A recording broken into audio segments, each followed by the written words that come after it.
ഈ ശബരിമലയെക്കുറിച്ച് ഓരോ ദിവസം കഴിയും തോറും പുറത്തു വരുന്നത് ഞെട്ടിപ്പിക്കുന്ന വാർത്തകൾ തന്നെയാണ്.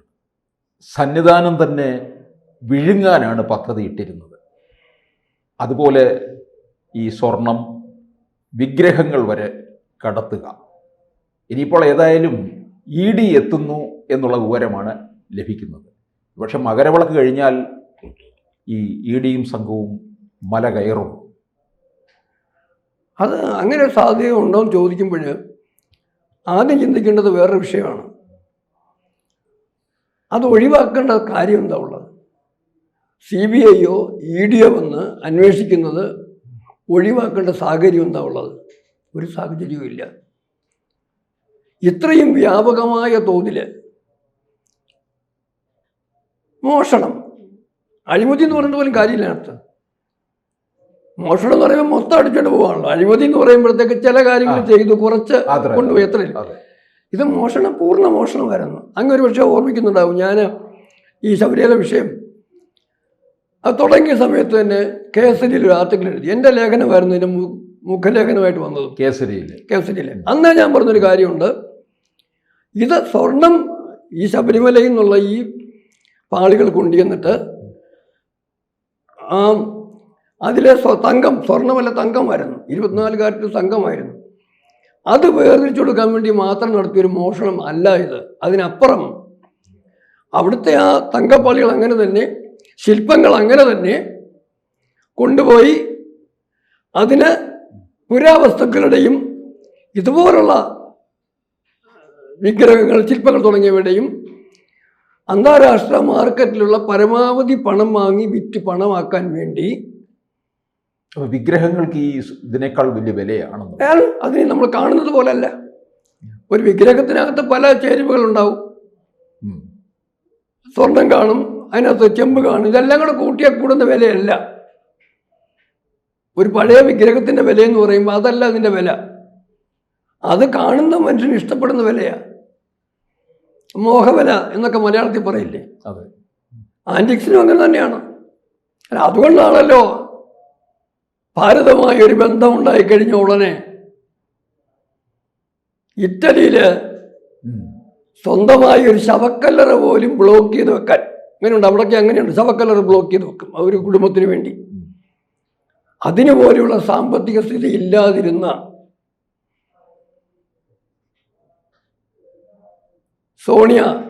അന്റോണിയോ മൈനയുടെ കുടുംബത്തിൽ, അന്റോണിയോ മൈനയുടെ സോണിയാഗാന്ധിയുടെ അനുജത്തി ചേച്ചി ഇന്ത്യയിൽ പോയി പ്രധാനമന്ത്രിയുടെ ആകാൻ പോകുന്നയാളുടെ ഭാര്യയൊക്കെ ആയി. ഇത് കണക്കാക്കിക്കൊണ്ടെന്ന് കരുതിക്കൊണ്ട് ഒരു പുതിയ സാധ്യത തേടി അവിടുത്തെ വീട്ടിലെ അപ്രധാനമായ ഒരു തെരുവിൽ നമ്മുടെ വിഗ്രഹങ്ങളും പുരാവസ്തുക്കളും വിൽക്കുന്നൊരു കട തുടങ്ങി അനുജത്തി. ആ കടയിലേക്ക് സാധനങ്ങൾ എത്തിയെന്ന് പറയുന്നത് ഡൽഹിയിൽ നിന്ന് ഭാരതത്തിൻ്റെ പല ഭാഗങ്ങളിലും സംഭരിച്ച് ഡൽഹിയിൽ ഒന്നിച്ചു കൂട്ടി അവിടെ നിന്ന് മദ്രാസിൽ കൊണ്ടുവന്ന് ചെന്നൈയിൽ നിന്ന് അങ്ങോട്ട് എക്സ്പോർട്ട് ചെയ്യുന്നു. ആ കടയിൽ നിന്ന് അത് യൂറോപ്പിലെയും മറ്റുള്ള പുരാവസ്തു മാർക്കറ്റിലേക്ക് വിൽക്കുന്നു. ഈ ഒരു വലിയൊരു ഓപ്പറേഷൻ ഉള്ളതായിട്ട് കൃത്യമായ ആരോപണമുണ്ടായിരുന്നു. അത് കാലങ്ങളായിട്ടുള്ളൊരു ആരോപണമാണ്.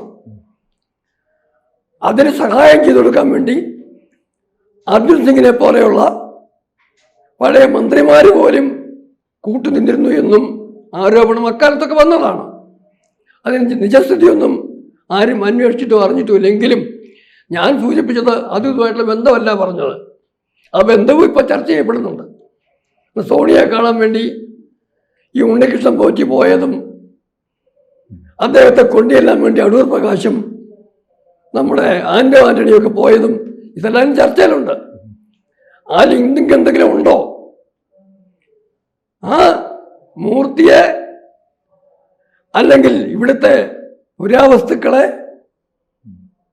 കട്ടതും മോഷ്ടിച്ചതുമൊക്കെ പിണറായി വിജയൻ്റെ ഭരണകൂടമാണെങ്കിൽ ഈ തൊണ്ടി മുതൽ വാങ്ങിച്ചത് സോണിയാഗാന്ധിയുടെ അനിയത്തിയുടെ സ്ഥാപനത്തിലാണോ എന്ന സംശയം ഉയരുന്നുണ്ട്. അതിന് വ്യക്തമായ തെളിവൊന്നും ആയിട്ടില്ല. സാധ്യത തള്ളിക്കളയാൻ പറ്റത്തുമില്ല. അങ്ങനെ നിൽക്കുമ്പം ഇതിൻ്റെ ആ വലിയൊരു ശൃംഖല നമ്മളൊന്ന് മനസ്സിലാക്കണം. അച്യുതാനന്ദൻ്റെ കാലത്ത് സഖാവ് അച്യുതാനന്ദൻ മുഖ്യമന്ത്രി എന്തെല്ലാം പറഞ്ഞാലും അദ്ദേഹത്തെ അഴിമതിക്കാരനൊന്നും കേരളത്തിൽ ആരും പറയില്ല. അക്കാലത്ത് കൊണ്ടത് തങ്കമാണ്. പിണറായി മുഖ്യമന്ത്രിയായപ്പം പത്മകുമാറിനെ പോലുള്ള രാഷ്ട്രീയക്കാർ പറയുന്നത് സ്വർണ്ണമായിരുന്നില്ല, ഒരു ചെമ്പായിരുന്നെന്ന് പറയുന്നത്.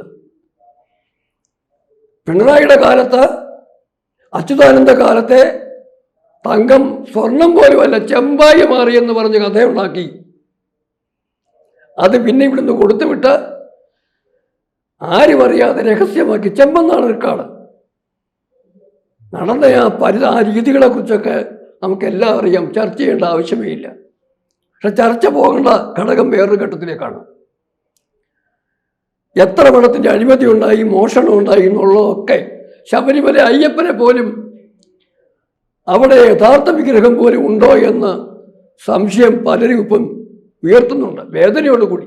പക്ഷെ എനിക്ക് വേറൊരു കാര്യം കൂടി ചോദിക്കാനുണ്ട്. അതായത് ഇതിപ്പോൾ അവിടെ നിന്ന് സ്വർണം കൊണ്ടുപോകുന്നു, പഴയ വിഗ്രഹങ്ങൾ കൊണ്ടുപോകുന്നു. ഇതുകൂടാതെ ഓരോ തീർത്ഥാടന കാലത്തും വരുന്ന വരുമാനം, ഇപ്പോൾ ഈ മണ്ഡലകാലത്തെ പറഞ്ഞു 350 കോടിയാണ്. ഇനി ഇതിപ്പോൾ അല്പസമയം കഴിയുമ്പോൾ മകരവിളക്കിൻ്റെ വരുമാനം പറയും.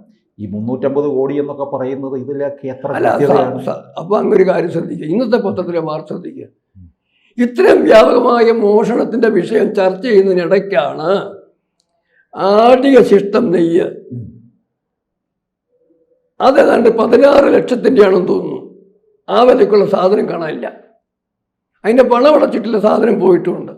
ഭഗവാൻ ആടിയ ശിഷ്ടം നെയ്യ്, അഭിഷേകം ചെയ്ത നെയ്യ് 100 മില്ലി ആയിട്ട് പാക്ക് ചെയ്ത സാധനം വിലയ്ക്ക് വിൽക്കട്ടെ.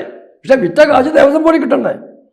ഇത്രയും വ്യാപകമായ അഴിമതി നടക്കുന്നതായിട്ടുള്ള ആരോപണം വന്ന ഈ ഘട്ടത്തിൽ ഇന്നത്തെ പത്രത്തിലെ വാർത്തയാണ്. സാർ ആലോചിച്ച് നോക്കൂ, അഴിമതിയുടെയും മോഷണത്തിൻ്റെയും അതിനപ്പുറം അഹങ്കാരത്തിൻ്റെയും ധിക്കാരത്തിൻ്റെയും അളവും അവസ്ഥയും എന്താണെന്ന് സാർ ഒന്ന് ആലോചിച്ച് നോക്കും. അപ്പോൾ ഈ നടവരുമാനത്തിനകത്തും ഇതുപോലെ നടന്നിട്ടുണ്ട്. അതൊരു സ്ഥിരം പ്രോസസ്സാണ്. ഉത്തരവാദിത്വമായി ആ പ്രസ്ഥാനങ്ങളിൽ ബന്ധപ്പെട്ടിരുന്നവരൊക്കെ പറഞ്ഞു കഴിഞ്ഞിട്ടുണ്ട് ഇപ്പോൾ അത്. പിന്നെ എനിക്ക് മനസ്സിലാക്കാൻ കഴിഞ്ഞ വേറൊരു കാര്യം, ശബരിമലയിൽ ഈ അന്നദാനമുണ്ട്. അന്നദാനത്തിന് വരുന്ന ഭക്തരൊക്കെ, വരാത്ത ഭക്തർ ദൂരെ ഇരുന്നുകൊണ്ട് ലക്ഷക്കണക്കിന് രൂപയാണ് സംഭാവന ചെയ്യുന്നത്. അവിടെ ചെല്ലുന്നവർ 100 രൂപ കൊടുക്കുന്നവരുണ്ട്. സാർ ഇപ്പോൾ ഒരു കാര്യം ഞാൻ പറഞ്ഞു, സാർ അത് പറയുന്ന കാര്യം ഇപ്പോഴെന്തിനാ ഈ പുതിയ ദേവസ്വം ബോർഡ് പ്രസിഡന്റ് ചെയ്യുന്നുണ്ട്? അതായത് സർക്കാർ ഉദ്യോഗസ്ഥനായിട്ട് ഇന്നിട്ട് 12 കൊല്ലം കഴിഞ്ഞിട്ട് റിട്ടയർ ആയി കഴിഞ്ഞിട്ട് പണി കളയാതെ പിന്നെയും ഭരണകൂടങ്ങളെ കയ്യും കാലും പിടിച്ച് കാലും നക്കി പദവി ഉറപ്പാക്കുന്ന ഇപ്പോഴത്തെ ദേവസ്വം പ്രസിഡന്റ് ചെയ്യുന്നതിന് ആദ്യം പറഞ്ഞതെന്നറിയോ? ഞങ്ങൾ ശബരിമലയിൽ സദ്യ കൊടുക്കും. സാറ് ശബരിമലയില് അവിടെ സദ്യയുടെ ആവശ്യമില്ല. വിഭവസമൃദ്ധമായ സദ്യ കൊടുത്താൽ എത്ര പേർക്ക് പറ്റും? ഇന്നലെ അവിടെ ചെന്നോന്ന് പറയുന്നത് വൈകുന്നേരം 93,000 എന്ന് കണ്ടു. 1 ലക്ഷം പേരിലും എന്ന് വിചാരിച്ചു. ഈ 1 ലക്ഷം പേരിൽ 50,000 പേരിൽ ഉച്ചയ്ക്ക് ഉണ്ടാവില്ല അവിടെ. സദ്യ കൊടുക്കാൻ പറ്റുമോ? പ്രായോഗികമായിട്ട് പറ്റുമോ? പറ്റത്തില്ല. അതാരും ആഗ്രഹിക്കുന്നുമില്ല. സദ്യ കഴിക്കാൻ വേണ്ടിയല്ല കൂട്ടാരും പോകുന്നത്. മൂന്നാമത് കൊടുക്കുകയാണെങ്കിൽ തന്നെ മിതമായ ആഹാരം. ശബരിമലയിൽ അത് മതി. ഇത്തിരി കഞ്ഞിയും അതിനൊരു എന്തെങ്കിലും ഒരു കഞ്ഞി കഴിക്കാറുണ്ട്. അയ്യപ്പ സേവാ സംഘവും അയ്യപ്പ സേവാ സമാജവും നടത്തിക്കൊണ്ടിരുന്ന കാര്യമല്ലേ? അപ്പൊ അതിനിടയ്ക്ക് ഈ ഒരു സദ്യയുടെ ഓഫർ വെച്ചത് എന്തിനാ അത്? മറ്റു പലതും മറയ്ക്കാൻ, മോഷണത്തിന്.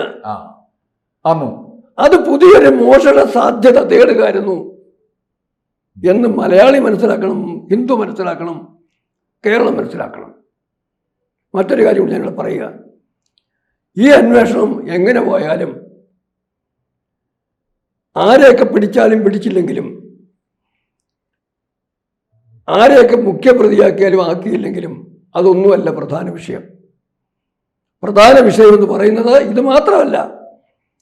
ക്ഷേത്രങ്ങളിലെ സ്ഥലം നഷ്ടപ്പെടുന്നു. ശബരിമല മാത്രമല്ല, മറ്റു പല ക്ഷേത്രങ്ങളിലെയും സ്ഥലങ്ങൾ നഷ്ടപ്പെടുന്നു. അവിടെയുള്ള ചെറിയ ചെറിയ വിഗ്രഹങ്ങളും അവിടെയുള്ള സ്വർണവും വെള്ളിയും ഓടും എല്ലാം എതിരെ പോകുന്ന ആരും കാണുന്നില്ല. മൊത്തം മോഷണമാണ് ഇപ്പോൾ കേരളത്തിലെ ദേവസ്വം ബോർഡിലുള്ള ഹൈന്ദവ ക്ഷേത്രങ്ങൾ കിടക്കുന്നത്. അതിന് ശാശ്വതമായ ആത്യന്തികമായ ഒരു പരിഹാരം വരണം. ആ പരിഹാരം എന്ന് പറയുന്നത് ക്ഷേത്രങ്ങൾ വിശ്വാസികൾക്ക് തിരിച്ചു കൊടുക്കുക എന്നുള്ളത് തന്നെയാണ്. ക്ഷേത്ര വിമോചനം, ക്ഷേത്രങ്ങൾ വിശ്വാസികൾക്ക് തിരിച്ചു കൊടുക്കുന്നതിനുള്ള കൃത്യമായ ഇടപെടലാണ് ആവശ്യം. ഈ തവണ ഞാൻ ഇവിടെ തന്നെ നേരത്തെ പറഞ്ഞതാണ്, 2026 നിയമസഭാ തെരഞ്ഞെടുപ്പിന് വോട്ട് ചോദിച്ചു വരുന്ന ഓരോ രാഷ്ട്രീയക്കാരനോടും, അത് കോൺഗ്രസ് ആണെങ്കിലും BJP ആണെങ്കിലും കേരള കോൺഗ്രസ് ആണെങ്കിലും ഈ പാർട്ടിക്കാരനോടും, നിങ്ങൾ അധികാരത്തിലെത്തിയാൽ ഞങ്ങളുടെ ക്ഷേത്രങ്ങൾ ഞങ്ങൾക്ക് തിരിച്ച് ചോദിക്കുവോ തരുവോ എന്ന് പറയുന്നതിനുള്ള ഒരു തൻ്റേടം കേരളത്തിലെ ഹൈന്ദവ വിശ്വാസി സമൂഹം കാണിക്കണം. വിമോചനത്തിന് വേണ്ടി പോകണം. ക്ഷേത്ര വിമോചനമായിരിക്കണം അടുത്ത ലക്ഷ്യം. ജനാധിപത്യത്തിലൂടെ അത് സാധ്യമാക്കണം. ഇതിനകത്ത് ഒരാസ്പെക്റ്റിലൂടെ ഞാൻ പറയാം. ബ്രിട്ടീഷുകാർ ഭാരതവും തിരുവിതാംകൂറും ഒക്കെ പിടിച്ചെടുത്ത് കഴിഞ്ഞതിൻ്റെ ഭാഗമായിട്ടാണ്, അവർക്ക് കേരളത്തിന് സമ്പത്ത് കിട്ടാൻ വേണ്ടിയാണ് ആദ്യം ക്ഷേത്രങ്ങളെ ഗവൺമെൻറ് നിയന്ത്രണത്തിലേക്ക് കൊണ്ടുവന്ന ബില്ലും മറ്റും വന്നത്. അത് മറക്കണ്ട.